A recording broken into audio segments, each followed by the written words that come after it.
no one has stepped in to fight against the UFC. I feel like anyone who speaks out against them, you're just a disgruntled former athlete. You got CTE or you got punched in the head too many times. They don't care what we have to say. And it's disgusting.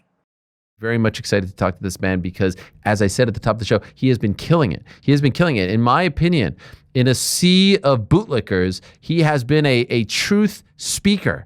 Great stuff. His pod on MMA Fighting with Damon Martin is great. His Twitter feed is a great read.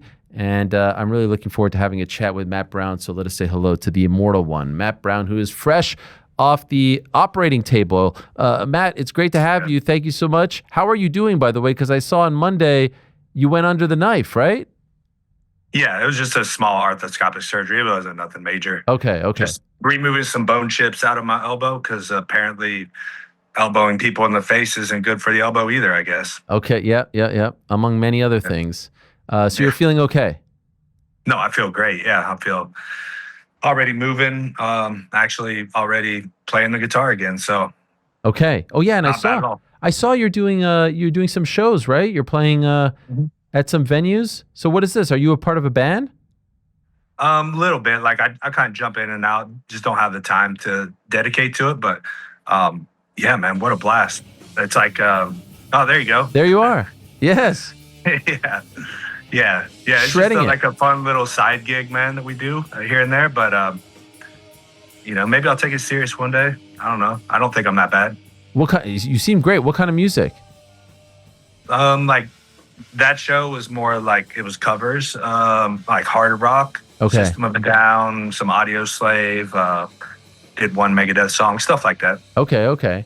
Well, like I said, you've been doing a great job, and it's interesting. Obviously, I've been covering your career for a very long time. We've talked a whole bunch of times, fights, after fights, all that.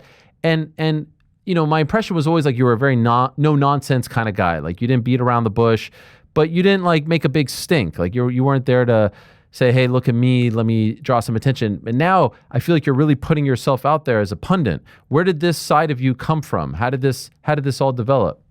Yeah, it's interesting. So, yeah.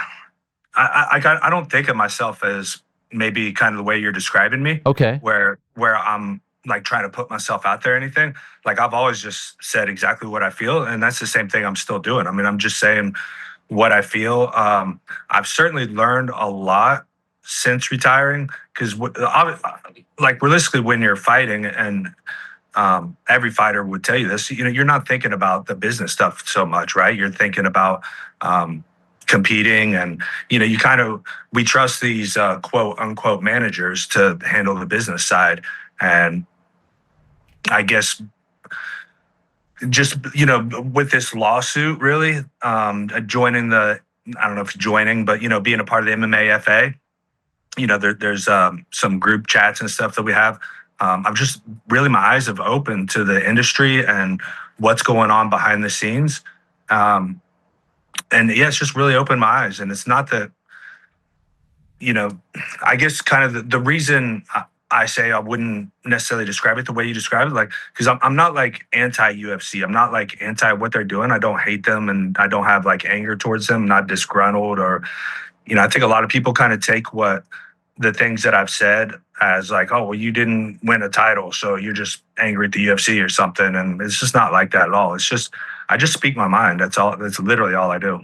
And by the way, when I say pundit, you could be a pundit who is just calling it down the middle. I wasn't suggesting that you're anti-UFC or anything like that, but I do appreciate that you're putting your opinions out there, and they're always, I think, very much on point. Sometimes we agree, sometimes we don't. In fact, this past weekend, I said that the Joseph Parker fight was an absurd stoppage, and you disagreed with me. So I did, yeah. There it is. I don't like the stoppage, but it's not absurd. By the way, why not? Why wasn't it absurd? Because he did miss a whole bunch of punches at the end there. Yeah, but the way he looked, I mean, I think if you were a referee, like standing right there in front of it, I think you'd be like, okay, this guy doesn't want to be in here anymore. And he's not, his posture, his demeanor looked like he was ready to be out of there. And any punch could have really caused some bad damage to him that was unnecessary. And it was like a foregone conclusion, it felt like. All right, fair enough. But look, like I also get, I didn't like the word absurd there. Fair. You thought it was too much. Yeah, I thought that was a little bit much. But if you said, "Look, I don't like that stoppage," but yeah, I didn't care for it. But I think he definitely could have kept fighting. But I didn't think it was absurd. I thought that was strong. Fair. See, this is a good pundit. You're dissecting the words. I like this. Yeah. We heard you on the California State Athletic Commission call, and I thought you stood out the most because you were so passionate in your 2.5 minutes or so. Could I ask, how did you end up there? Because, like I just spoke to Devin Haney, who's a tremendous boxer, and he's like, I didn't even know these meetings are happening, right? And then I keep getting the sense from boxing people that they're not essentially like up to speed on what's been happening here in this quest to amend the Ali Act. How did you end up on this call? That was just the MMAFA told us to jump on there. And I honestly, I just got on just to like listen. I wasn't even necessarily going to speak or anything. Rob Macy, one of the lawyers for the lawsuit, and the MMAFA, I don't know, I call him a leader. He doesn't like to be a leader, but he's kind of a leader. He kind of gave some talking points and stuff for everyone. But once I'd kind of listened for, I don't know, the first 5 or 6 people, I guess you listened to the call, I'm talking about the first 5 or 6 people, it was just so obvious what was going on. Like, this was just a foregone conclusion. This was just a show. We knew that it was going to be unanimous votes. So I was like, why do I even need to say these talking points? That, my whole point that I tried to get across is literally like the only point that I'm really trying to get across. Like, will some of these people just fight for fighters? Like, I say this all the time. Like, I'm not anti-UFC. I respect what they do as a business. They're some of the best business operators in history. I mean, they have a billion-dollar business, multi-billion-dollar business. You have to respect that, give credit where credit's due. But no one fights for the fighters. And the fact that the commission won't do a single thing for the fighters is disgusting to me. Like that's literally what their job is there for. They're not there to work for TKO or the UFC. They're there to work for the fighters. And, the politicians have all been bought out. The managers don't do anything. As very clearly, the media has been controlled. And so there's just no one there for us. And I think you, Luke Thomas, and very few others, actually speak out for us. But there's no one that's actually able, no one in power actually do anything that'll work for us. And that's the issue that I have. And that's the issue that I had with the commission. And that's why it turned maybe a little bit passionate, and I just wanted to curse them out. Why do you think that the vast majority of the people on that call were MMA people, right? MMA fighters, people associated with the UFC, and there were no big boxing names as far as current fighters, past fighters, promoters, managers. Why do you think that was, when technically what was being discussed was a boxing issue? Yeah, it's interesting. I'm not totally sure why boxers didn't jump in. I know why MMA fighters are passionate about it, is because we want the Ali Act, or at least something similar, into MMA. And it doesn't necessarily have to be the Ali Act. The Ali Act has tons of issues in of itself, and I'm sure that all the boxers realize that and see all the issues. Like, boxing is it's a fragmented sport too, right? It's broken. It has lots of issues. And there's great points to be made. I had a conversation with John McCarthy after that call, because, I called him out on Twitter. I thought he'd been paid off by TKO or something. But I had a conversation with him. I had a call with him, and we kind of hashed it out. And he brought up a lot of great points. He brought up a lot of points on the side of potentially reviving boxing. But what I think he didn't realize, and what I think a lot of people don't realize, is MMA fighters are passionate about it because we have never had any protections like that. The boxers, I think, are just kind of used to it, and they kind of think no one can really come in and mess with anything. And they may not be able to. Like, even if this Ali Act passes, which it will, it may not do anything, right? Like TKO may not even do anything in boxing. They may not make a splash. So I think they just kind of take it for granted, whereas we know the issues that can come with having what they're calling a UBO now. Right. So in this climate that we're living in, as you said, it seems as though we are moving in the direction of it being amended. And if it is amended, who knows if it ever crosses over to MMA? Who knows if it was ever even close? I don't think it was ever gonna. Well, if it gets amended, and then it has no reason to come to MMA, right? Right. Well, because what they It keep doesn't help saying, at that point. what Andy Foster keeps saying, and people in TKO were like, oh, they'll just be two, it'll just be two separate things, which I have a hard time believing that someone could just pick and choose what law, what legislation they're going to be fighting under. If it gets amended, it gets amended. I have heard, by the way, about this group chat.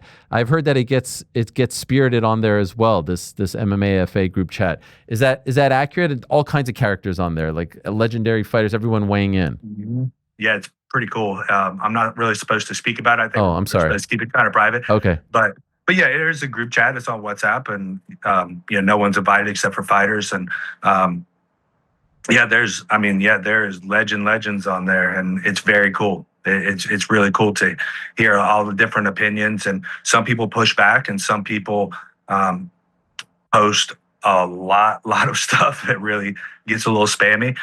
Some people have an immense amount of knowledge that you had no idea these people had that kind of knowledge. So there's a lot of things to learn on there, and I stay pretty neutral on things. I don't like to get, I like to have all the information before I make an opinion. Have you gotten your settlement money yet? No, they haven't been sent out yet. The checks have not been sent out yet. Okay, is that going to happen soon? Like, what do you think at the end of the year you'll get it? That's a whole thing. Okay. Should be any day now, but they've been saying that for a few weeks. So, but it should be soon. Yeah, I'm sure everybody's going to know when it all comes out. Sure. I was just thinking holiday season. I'm sure there's some people who are excited about getting some extra money and things like that. So this would be a good time. Yeah, absolutely.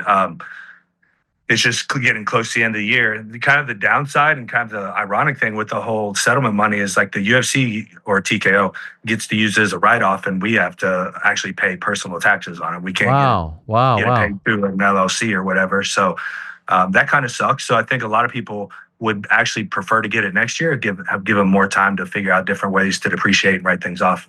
Wow, that's interesting. Yeah, I didn't realize that. Okay, so that's one issue that I've and by the way, what was nice about the back and forth with John McCarthy, you did disagree with him, and let's be honest, like you kind of accused him of being on the take, right? And then he called you, it sounds like, and you hashed it out. Mm-hmm. How adult? Yeah, we have. How mature? I know, right? I know, right? We'll have a lot of respect for him, and I think he has a lot of respect for me. And we hashed it out, and I don't think he's getting paid off. I think I swayed him a bit to our side. He definitely brought up some points that I hadn't thought about. Like what? Can I ask? Like what? Yeah. The main one was just how he believes that it would help boxing, and we know like boxing is not in the best spot it's ever been, right? The top end guys are killing it. The Canelo Crawfords, the Usyks, the guys like that.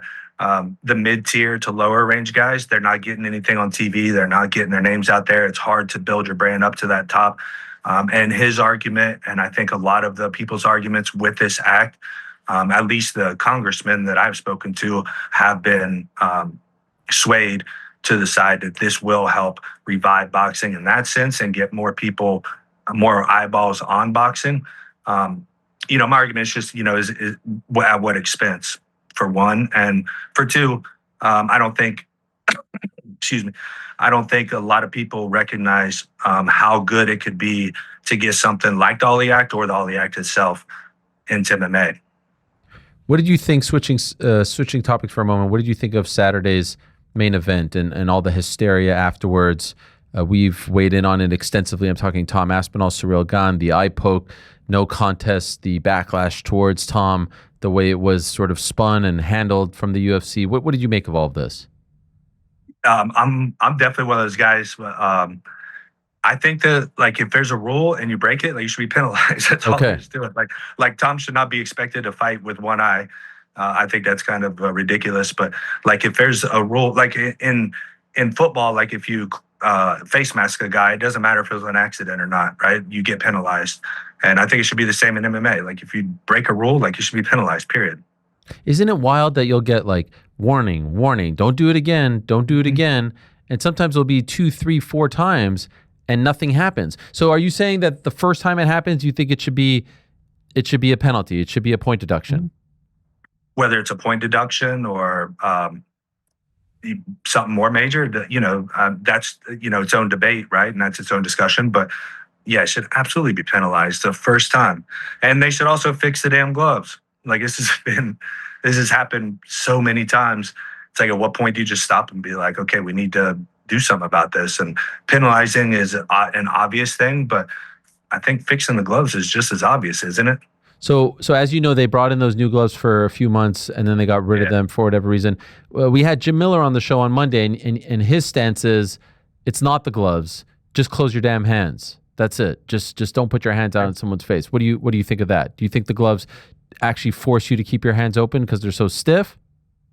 Yeah, they do make it harder to close your hands, and it's natural because we spar. At least me, I know some people spar and make gloves a lot, but I spar more in boxing gloves and I open my hand regularly. Mm-hmm. But there's no worry because you're wearing the boxing glove. But I've never poked a single person in the eye, and I had almost 30 fights in the UFC. Jim Miller's got over 40 UFC fights. Yeah. He's never had eye poke issues. So yeah, I'm not sure why it happens, but just the fact that it does happen so much should be an obvious reason to fix it, right? I mean, I don't necessarily think like guys like Ciryl Gane or even Jon Jones, I don't think they're necessarily doing it intentionally, but they have the ability to do it. So why not just take that away from them? I don't think like closing the gloves a little bit is going to affect their ability to fight. What do you Why think not of? do it? What do you think of when they debate whether it's intentional or unintentional? Again, I don't think it matters, right? Like, just back to the football analogy. Like, if you face mask someone, like, does it matter if it's intentional or not? Yeah. No, What does it matter?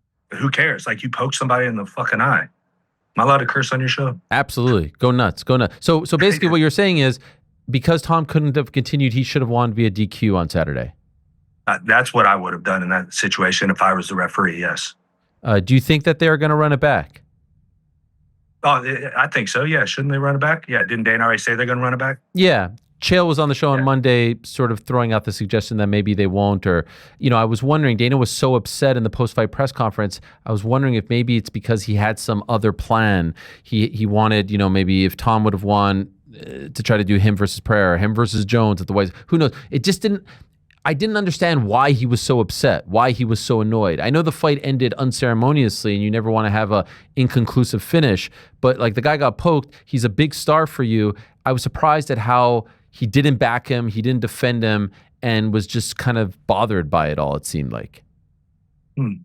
Yeah, I don't know, man. Dana deals with a lot of shit, so I don't, I don't really judge him necessarily for all the types of things that he deals with. Like I run a small business. I got like 12, 13 employees. Mm-hmm. And it's a major, major stress, right? It's a headache all the time. I can just imagine what he deals with. So I don't necessarily judge him for that. But he's also, he chose that position and he put himself in that position. And so, he's got to deal with it. But in terms of, just something like that, like I don't think they really care.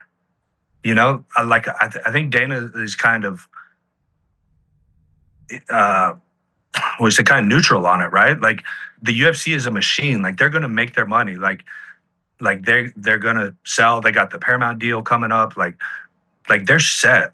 Like I don't think he actually cares. So he can speak like very openly and freely about just what he feels in that very moment. If that makes sense. Sure.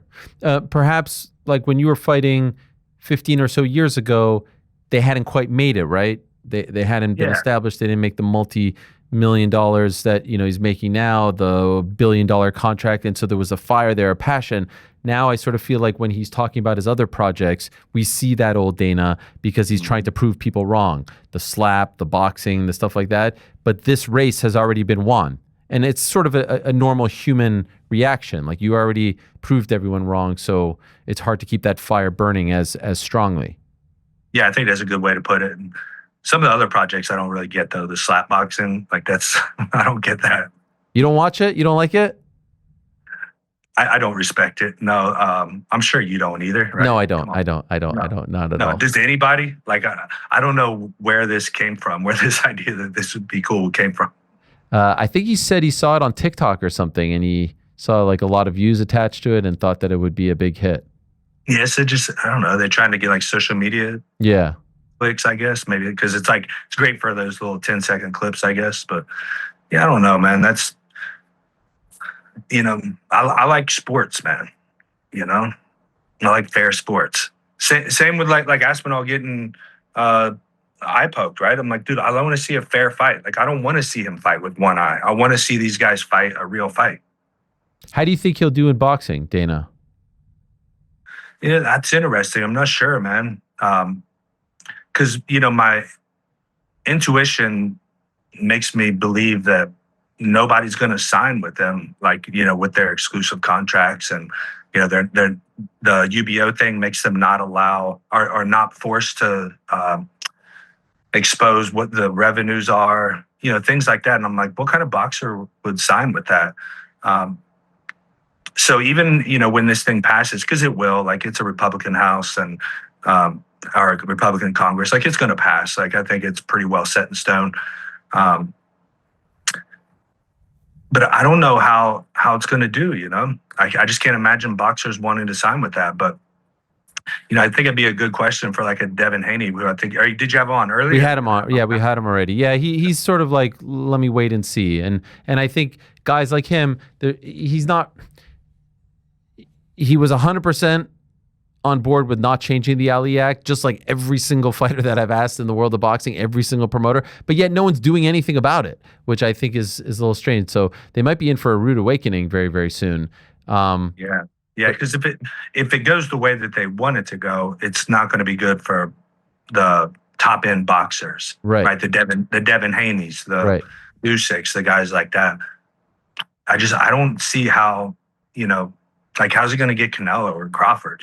So I don't really know how that's going to work. But I'm guessing they have a long-term plan, and it's fine. Again, like I'm not hating on what they do exactly, because that's the goal of a business, right? You want to make money, you want to make profit, you want to monopolize, you want to take over the freaking world, right? That's the whole goal. It's what I'm trying to do with my gyms. I want to have the best gym in the world. I want every single person in the world to come to my gym, not the gym next door. If I could monopolize it, I would.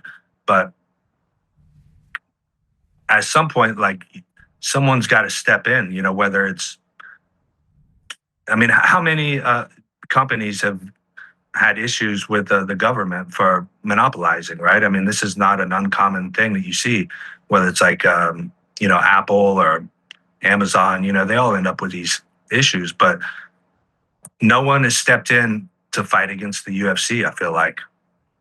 And anyone who speaks out against them, you're just a disgruntled former athlete, or, you're just, you got CTE, or you got punched in the head too many times, whatever kind of stupid thing to say, or you get the old, like, oh, you signed the contract, Right. And it's like, all right, but the people in power, like I've talked to a couple of congressmen, and like, they're not going to work for us either. They don't care what we have to say. And it's disgusting. Yeah, it's very disheartening to see how the MMA fighters in particular like there should have been an Ali Act version, whatever you want to call it, for MMA long ago. It's crazy that it's just the Wild West over here, and look at the contracts. Look at the deal with Paramount alone, and that's just the U.S. deal, not to mention the deal that they signed for Australia or Latin America and all the other territories, not to mention the gates and the merchandise and all the other stuff. Like, the amount of money that this company is making, and the fact that you guys get 0% of that revenue blows my mind. Yeah, sure, they're going to up the bonuses. What are they going to up it by, 10K? Yeah. It's going to be great. Yeah, right.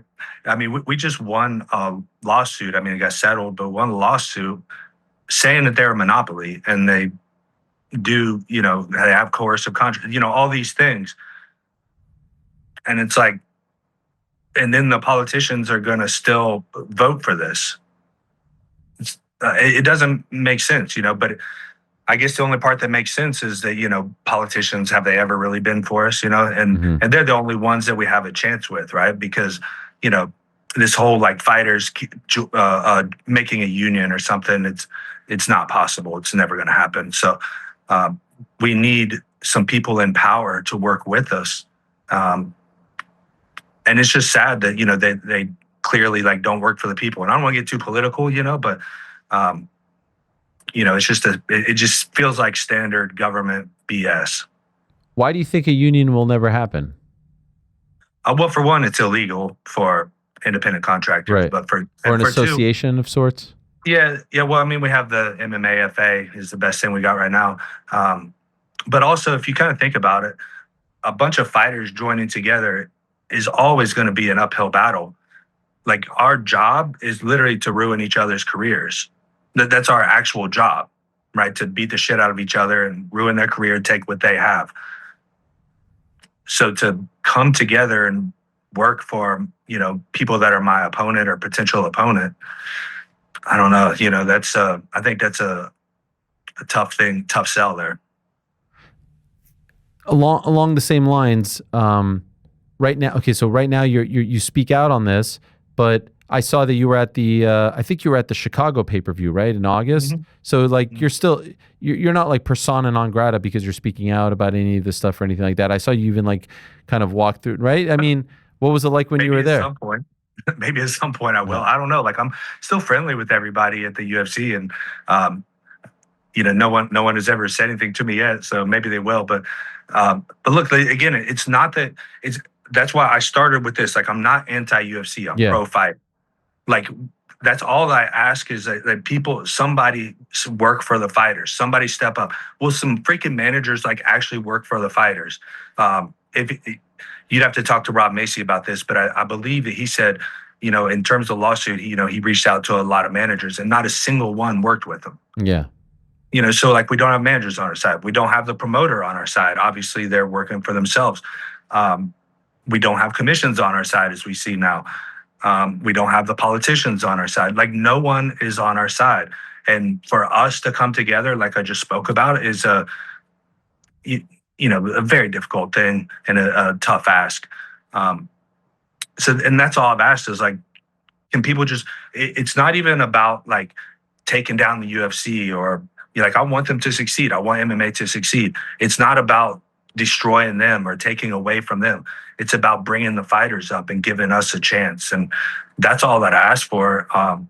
And like, I never meant to be like a spokesman of this stuff or anything either. I've literally just spoke my mind and here I am on your show talking about it like a spokesman, I guess. But no, I know, this is like, there's guys that are way more researched on this than me. That are way more educated on it than me. But some of it is so obvious. Like it's just like right there in your face. And no one really cares, I feel like, other than, very few people. Yeah, I completely, and I'm not trying to make you into a spokesperson or make it seem like you're anti, but it is nice to hear someone speak up. And I do think that a lot of the managers are more concerned with the state of their relationship, their own relationship with the promotion, as opposed to the state of their relationship with their clients. I mean, that has been made very, very clear over the years. Absolutely. By the way, regarding Aspinall and Gane, what did you make of how the fight was going? Because now I feel like a lot of tales have been spun about him getting his ass whooped. Like this was going to be some sort of 10-8 round for Ciryl. What did you think, and how did you think it was going to end up? Well, it was going to be a 10-8 round. I don't think it was a very close fight, but I thought it was shaping up to be a hell of a good fight that I really wanted to see. So I think that could have been one of the great heavyweight wars. As a matter of fact, I think that was shaping up to be a great fight. And I was interested to see Aspinall's game plan because it looked like his game plan was to stand with him. He didn't really push hard for any takedowns. And my guess is probably that he was just waiting for the right time to go for the takedown. And, we got to assume that if he was able to land the takedown, it'd probably be a much easier fight for him. Do you think he wins the rematch? I would still put my money on Aspinall, but if his game plan is going to be to stand with him, it's kind of a 50-50, Right. What do you think would have happened if he fought Jon? Oh man, that's hard to say, because I think the tough part is like where's Jon's head at,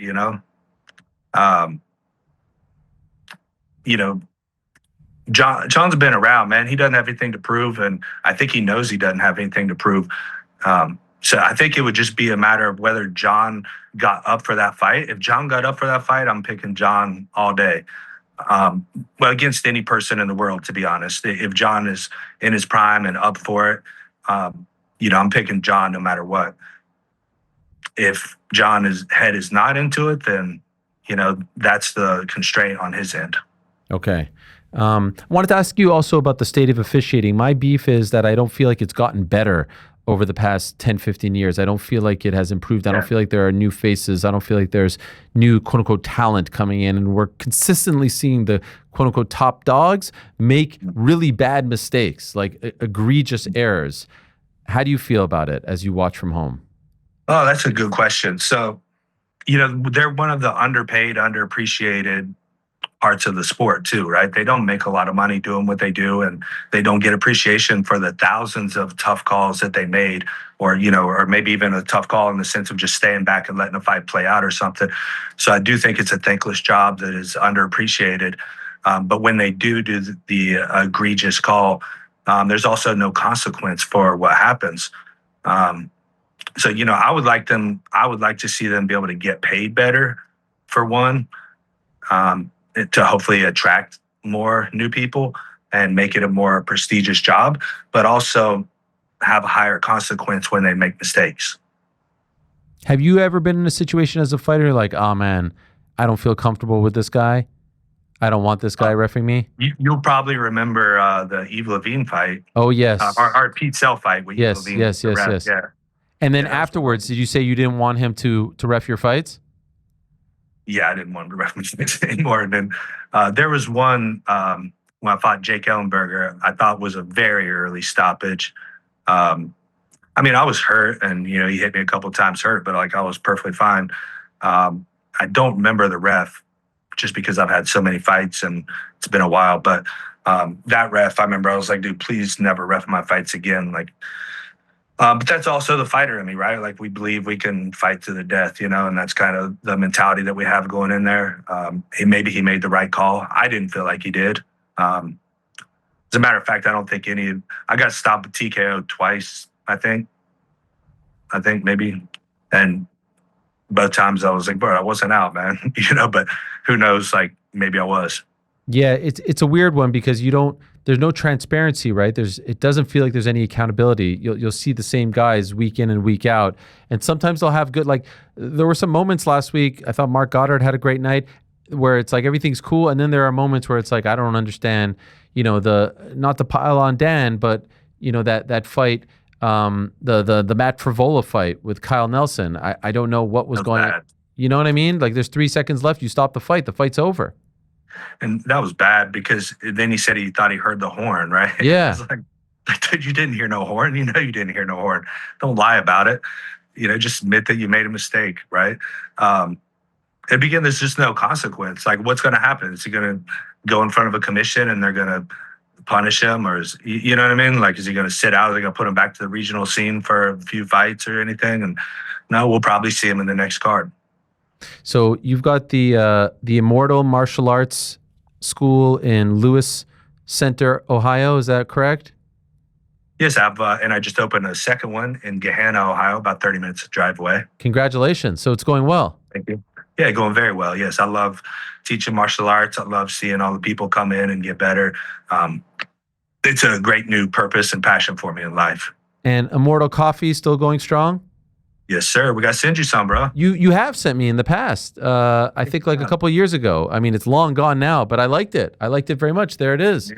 Yeah, we got to send you some more. We always forget, man. We got so many all people good. To send out all the time. I like this. I like that this is a good lesson for a lot of fighters who are no longer fighting. You have to have other businesses, other things to keep you occupied. Have you ever had the itch again? Have you ever considered? Every day. Every day. And what do you do about that?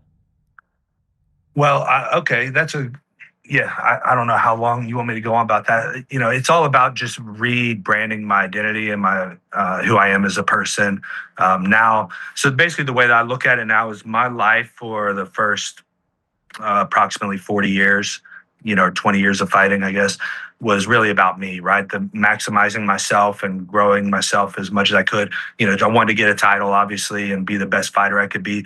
The next phase of my life is about giving back. So all this knowledge that I've accrued and everything that I've learned, I want to give this back to the community and give it back to the people. And that's what the gyms are all about. That's my new purpose in life, is giving back through the martial arts, all these lessons.